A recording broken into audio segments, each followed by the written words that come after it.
We are in London with Ahlam Akram, who is a Briton of Palestinian origin. Now you are talking about women rights in the Arab world. What changed now after 1967? Well, the change after 1967 is that women's rights have been used and abused, especially being used by the Islamists, you know, to sort of make women go back to much more. I mean, we were much better off before the 67. The Islamists have used the war, the defeat of Arab Muslim armies or Arab armies as a justification for bringing women back into to express Why the is Islamic 1967 identity. a turning point for women rights in the Arab world?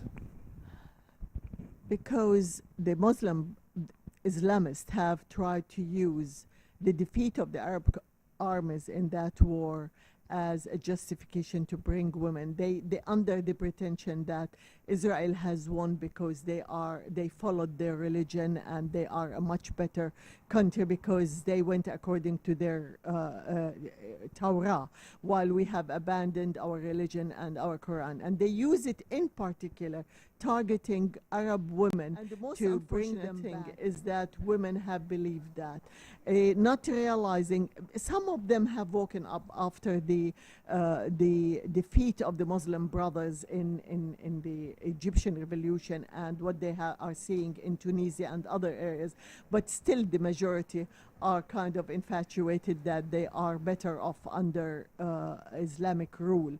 And this is the biggest obstacle as a campaigner for women's rights that we face when we see that women are the most important thing we have to take into consideration, that the loss of women financial independence makes them always relying on a male partner for providing, especially in this.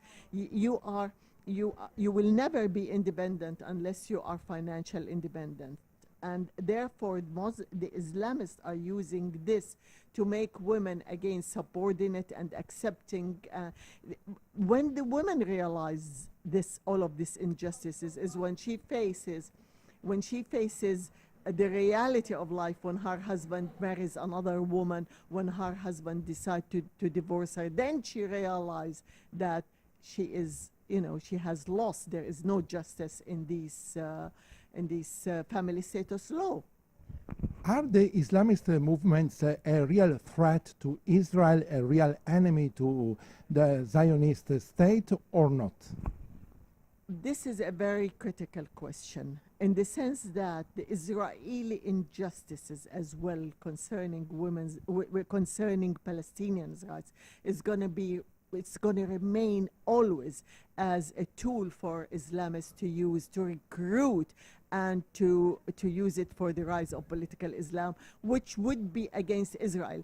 It is in Israel's interest at this moment and at this era is to sort of settle with the Palestinian according to international legality, according to international law, and this is the only way Israel can maintain and keep its own identity. As long as they are refusing to acknowledge Palestinian rights, there will be always a threat on Israel and on us, ordinary people in the area who have had enough of this conflict, and it has ruined their lives. So therefore, we have to move on. Israel at the moment, especially with the Israeli government, Netanyahu, is putting this biggest obstacle, not realizing that it's shooting itself in the heart as well as shooting the whole area. And the attitude of the Western world to the Islamists. How is the West handling the Islamists in the last decades? The most unfortunate thing is that the West did not realize the threat of the rise of not just Islamists, any other religion. We are living in an era where there is technology advancement, there is communication, a mass communication.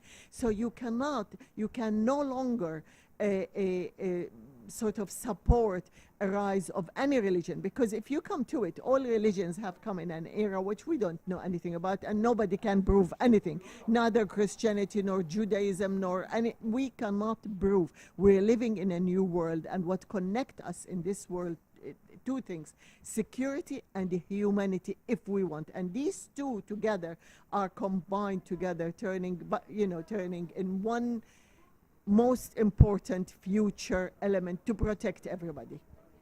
So unfortunately, the West, yes, have encouraged political Islam, unrealizing of the danger of it, especially when they encourage jihadis going to Afghanistan and other areas. And now to make a U-turn and to turn the clock back is very difficult. And the only one who can do that are moderate people, and especially who are living in the West.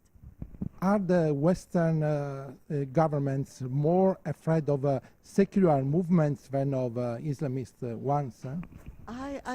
This is a very difficult question, to be honest, because we have to look at on top priority of any Western agenda is its economical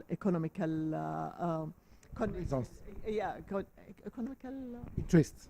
Sorry, I forgot. Yeah, economical interest. But we are living in an era where we have to review which is more important for us. Is it economical interest, or is it security for all of us? And without getting out of this closed circle, we cannot move on. We're going to be turning round and round in the same area.